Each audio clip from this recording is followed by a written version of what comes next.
here for AL. And then that's it. Gets mitigated a little bit longer as well. Let's see. 3 items for her already. We mentioned Viper.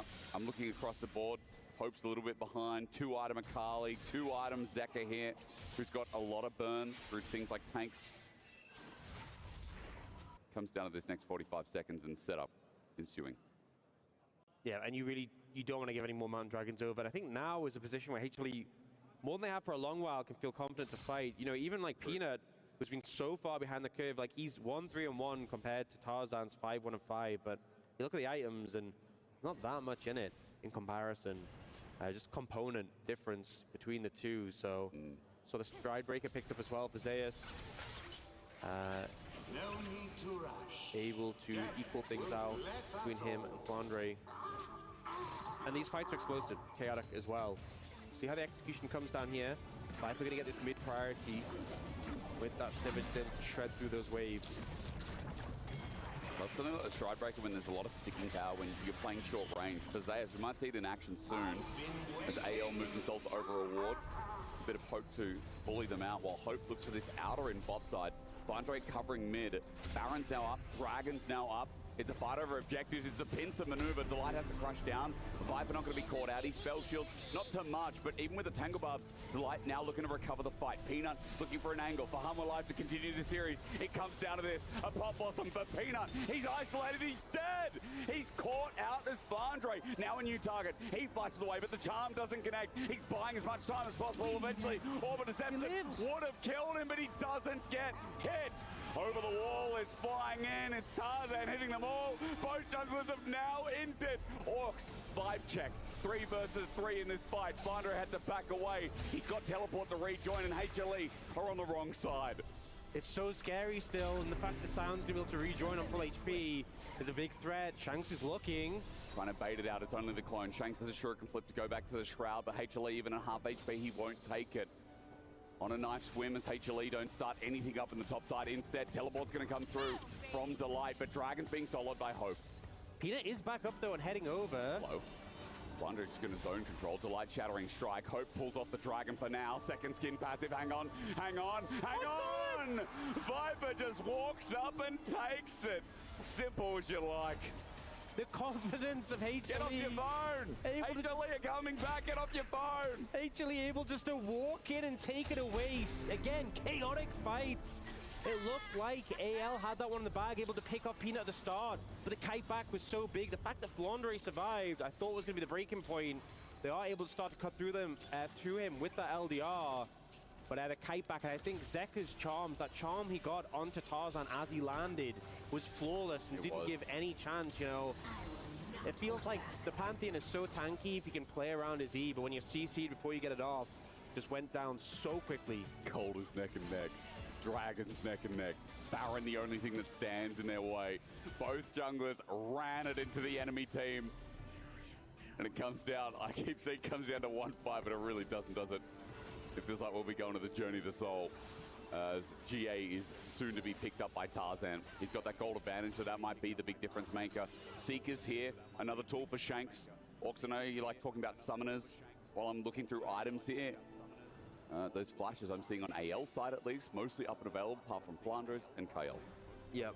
I feel like in this one, less important, I feel like, for, you know, I think it's the biggest one for me is Vipers.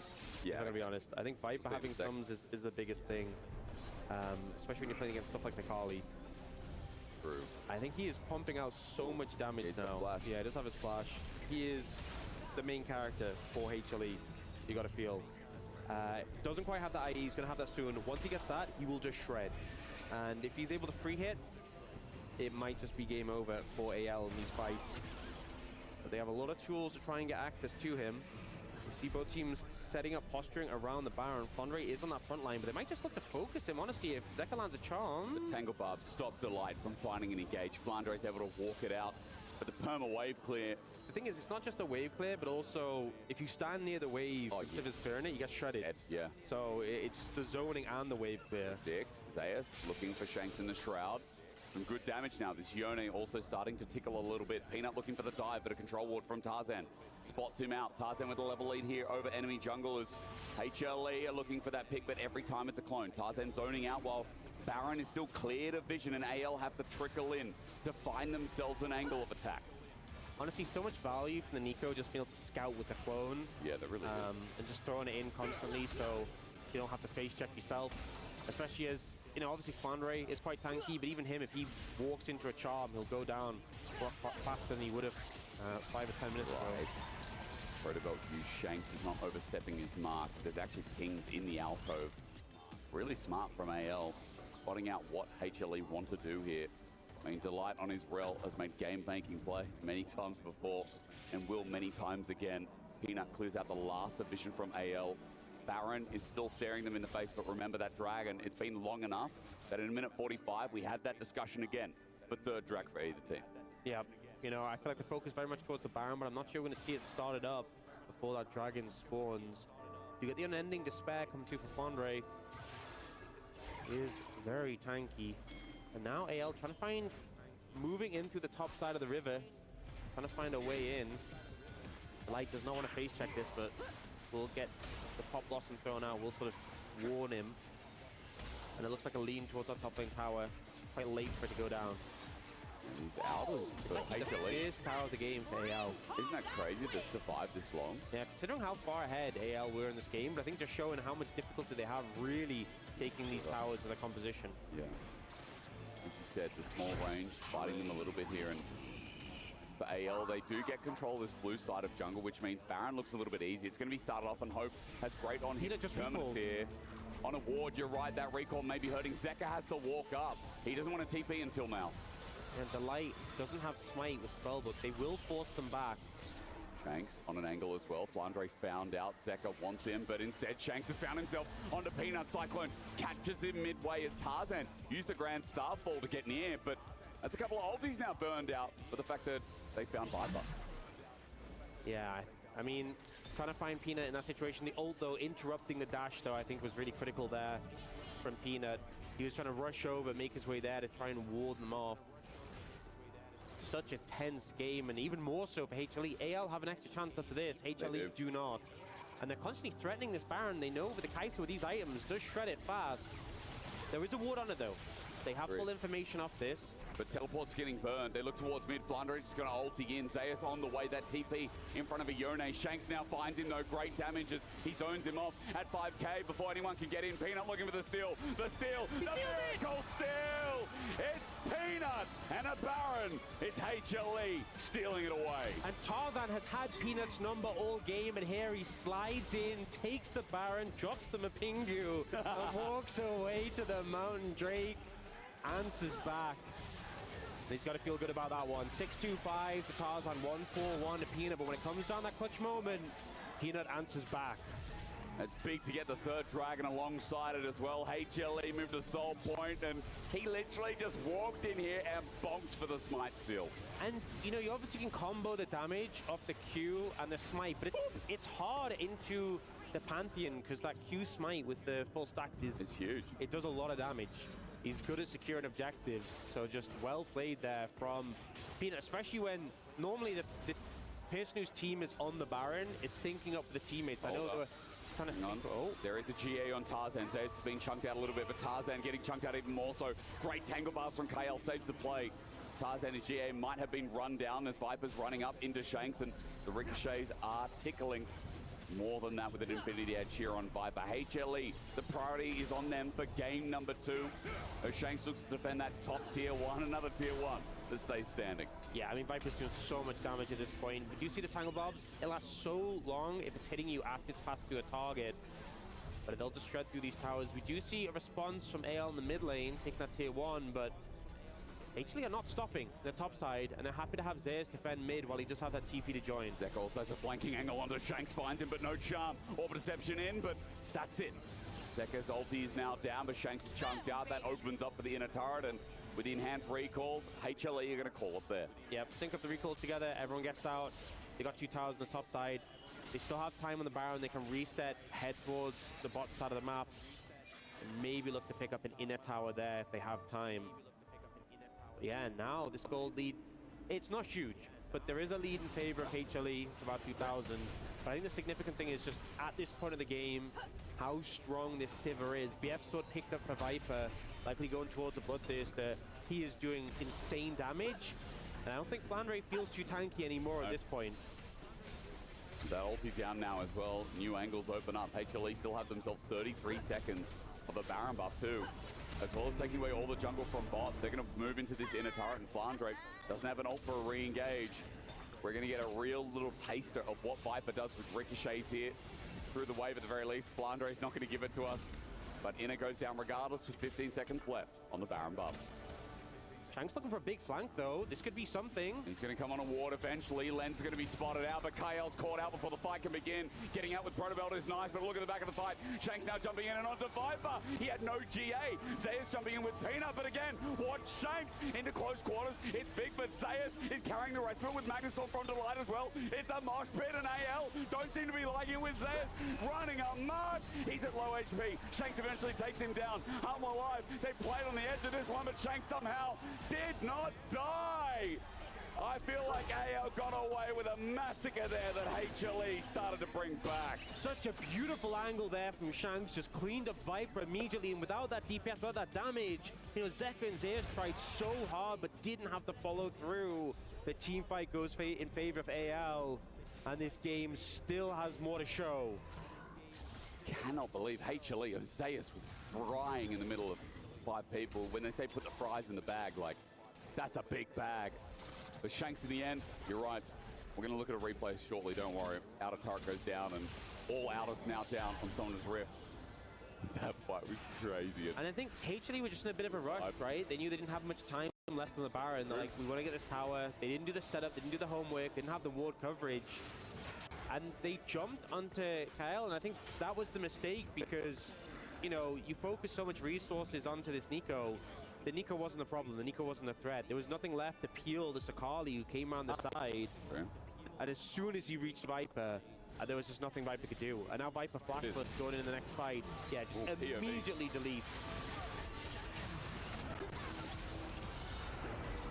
Oh, look how much time he buys. Yeah, I think that Faces as well was so good. Would have just gone down, I think, to Zayas there without it. Oh. Like this actually did so much there. He really did, yeah. And it just wasn't quite enough against Shanks. In a game that has Zeka in it, it's so funny that he's neither the Yone nor the Akali, but look at the team fight damage, you know.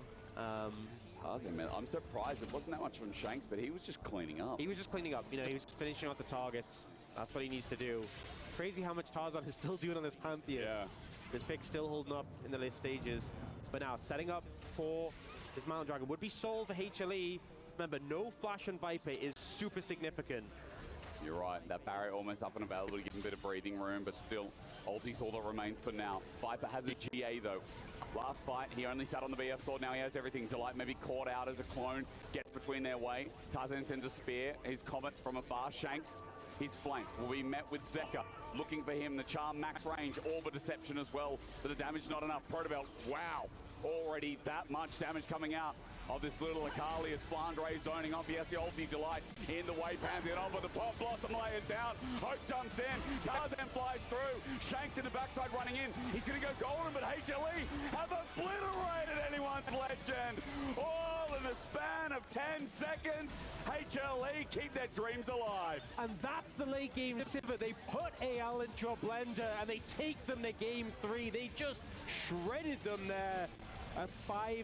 They're going to take the Nexus. And this series going all the way. All to 3 games in Fearless. We get a treat. Our start of our quarterfinals delivers. And HLE play their comp to perfection. That one was tense. That one was tense. You know, they finished the game with a kill deficit. That kind of shows how it went. And Tarzan on this Pantheon doing so much work. Viper pumping the damage. But even then, I feel like the whole of the team had to come together. We're going to go to a short break when we return our final game, our elimination game here at the EWC quarterfinals for League of Legends.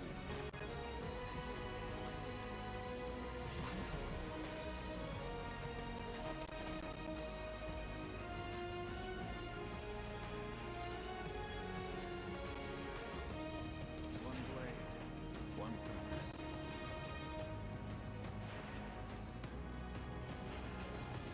I'm not here to make friends.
What a game number 2 here. What a way to kick off our best of 3s. We are going the distance. Hanwha Life Esports tie it up against AGAL in the most unlikeliest of stats. I mean, we could just set it up where it's like, okay, here's the HP of this objective.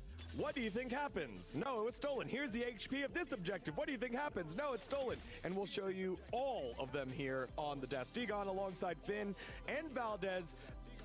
Like maybe at 10 minutes, 15 minutes, I thought, okay, we're just going to start breaking down AG's win, AGAL's win. We'll say goodbye to Hanwha Life Esports. Not so fast, my friends. The hope is still alive. LCK's 3rd seed battle back in one of the best matches in the tournament. Yeah. No, I mean, it was an absolute banger, honestly. It was such a weird game because it felt like AL were winning every single fight. But the goal was even. And the objectives were going to Hanwha Life, and eventually that Sivir just became such a menace, and eventually they couldn't dive anymore because she had the GA, she had all the peel, and with the Atakan buff, all the bouncing ricochets were just too much to deal with for AL in the end, and yeah, what a comeback. Yeah, Brenda, let's take a look at the draft here, as because it was able to drag out a little bit later, some of those champions like the Sivir was able to get online. The Yone as well having huge impact here. Yeah, I mean, this is something we always used to talk about with Hanwha Life Esports, which is they can flex the Yone. They didn't do it for the longest time, but then it came out actually here at EWC where it kind of made sense. You know, the Ahri Wukong, a very strong duo from the mid and jungle with the Yone. I feel like the Sivir was kind of the odd one out where it's like he got that major scaling, whereas there's a lot of action that can happen on the top side. We all in the back, we were looking at the AL comp, the AGAL comp, and we were like, it's all right, but we weren't exactly convinced by it. You know, it felt like they were lacking a little bit of damage, very reliant on the Kai'Sa to be in a very good spot and the engages to be crisp. And for the majority of that game, they were. For like, 25 minutes or so, it felt like AGAL were playing out the fights as you would expect, but eventually it just kind of fell off. All right, lots of highlights to get to here because like almost every single moment was a critical moment. Let's start off early on at the second Drake. This is where it felt like the obituary was being written for Hanwha Life Esports after a huge follow-up by Viper on the Pantheon. This is one of my favorite fights. This is exactly what AL is good at. They come from 1, 2, 3, 4 different angles and create these super scrappy skirmishes on multiple fronts. And in the end, I think they just know exactly how to navigate that fight. Look at that snapback from Shanks going back, and the Yon tries to find an angle, but now we're gonna see the most damaged Pantheon ult I think I've ever seen. Flies right back in, and it's a nice cleanup from AL. And here I really thought the game would be a simple cleanup from AL, but boy, Cypher been wrong. Yeah, it was kind of crazy. I mean, at this point, Tarzan was just taking over the game again. We were already talking about AGAL. They were going to take the 2-0. Tarzan is the MVP of the series, all this kind of thing.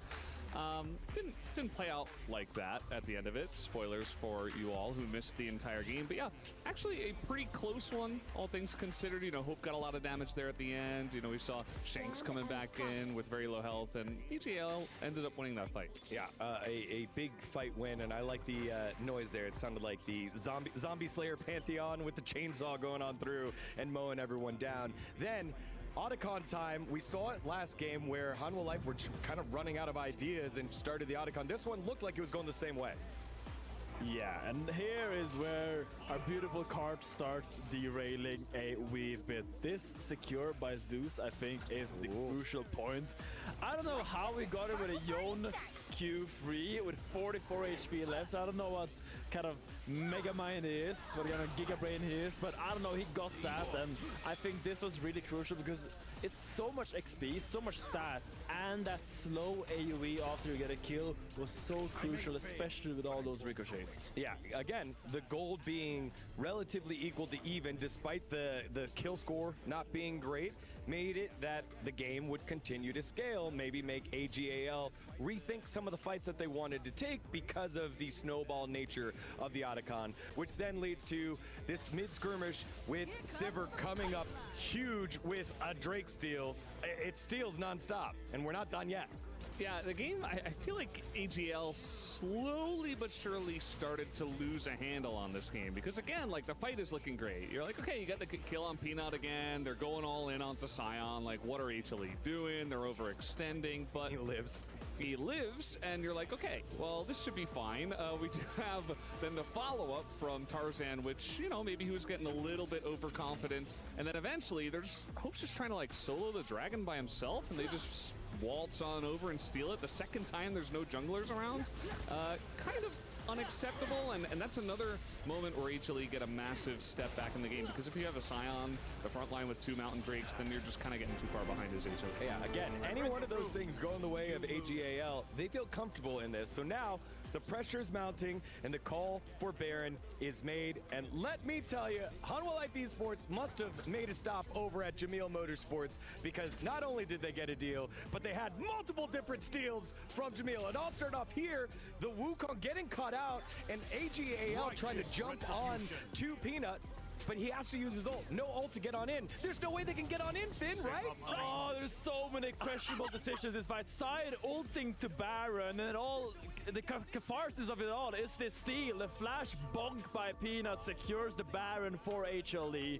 And now it's like, oh, they can go get the dragon as well. And all just kind of fumbles apart because they didn't go to dragon. They said, we don't need to do dragon. Their jungler can't get into the pit. We can just get the Baron instead. They couldn't. They couldn't just. Yeah, I don't know. AL, again, they were losing their grip on this game bit by bit, and I think that was kind of the final nail in the coffin. The game wasn't over. It was still kind of even at that point, but it just felt like mentally AGL were kind of out of it after that. Yeah, with Baron, Hanwha Life Esports then push the bottom lane. They get to the bottom tower, and then they get flanked on. And but it was just like a 1-for-1, which meant we're back to equal yet again. However, the Drakes had been stacked for Hanwha Life Esports. As we take a look at our final highlight, keep your eyes on Hope. The Kaisa ult, maybe not the greatest here. Yeah, it's a tough fight, because Shank's country to get access into the backline being marked by Seka very well, and here the Sivir is just fully scaled. She is just fully locked, fully loaded, and there's just nothing to do at this point. I mean, what can you say? Not the best fought out fight there for AGL, but as you were mentioning, Finn, you know, they were marked. The Sivir was out of control. There were just way too many dominoes that had already fallen before that fight, which again, it wasn't the best execution from them, but it just felt like HLE had taken the game already, and you can see it was very back and forth. But at some point, you know, we had I think it's like a 2,000, 3,000-ish gold lead for AGL. That's not massive, especially when you're giving up a Otacon to a Yone. Yeah, definitely not. 8 different gold swings in that one, and every single one a twist in turn. One of the best games that we've had so far at the Esports World Cup. We'll get the side selection here in just a second for AGAL, but it was a heck of a game. And now, if you're Hanwha Life Esports, you feel like all the momentum's on your side. You know, maybe a little lucky if, you know, Coach Dandy's like, hey, if any of these steals didn't go your way. If you're AGAL, you're kind of worried you weren't able to close it on out. Yeah, I'm just like looking ahead a little bit draft-wise for next game, because here we see that AGAL chooses blue side, and when I think about the jungle meta, there's all these skirmish junglers, and Vi is the only one really up and available, so I imagine that will be taken out in the banning phase, which turns into either you go for a Sejuani Maokai Skarner type champion, or, as Tarzan has done in the past, you can go into the Zeds. The little bit of crazy, yes, we see some massive Pog champs on our screen, just beautiful. But I really do wonder how they will adapt now in the game 3 Fearless, because there's so many avenues you can walk down, and you just gotta pick one. Yeah, again, in Fearless, you have to, more so than getting comfort at some points at this, even Game 3, Game 4, Game 5 especially, later on, you have to pick stuff that makes sense with the composition. And this is where I really like to see the coach's brains really working and the gears turning, because you have to put together something that makes sense for your players, but also makes sense as a composition. This is going to be a little bit difficult, I'd say, for HLE on the red side, who have had some rough drafts so far. I will say, though, that although it's a different roster with Zeus in and not Doran in for this team. This feels very similar to Game 5 of Summer Finals last year, where we're like, okay, cool, you won on blue side, you got to win on red side, you got to pull something out here with a terrible kind of run, and now momentum on your side. Will they be able to do it? Our knockout phase concludes our first match here. Hanwha Life Esports, AGAL, as we send it on over to the casters. Well, it is nice that our first quarterfinal has gone the distance. Last game imminent. AGAL, their debut with their new name. They put up an exceptional game number 1, but HLE were so damn punishing in game 2. More so, they were just resilient orcs. Yeah, resilient was exactly the word I was going to say. Yeah. I feel like there was a lot of moments.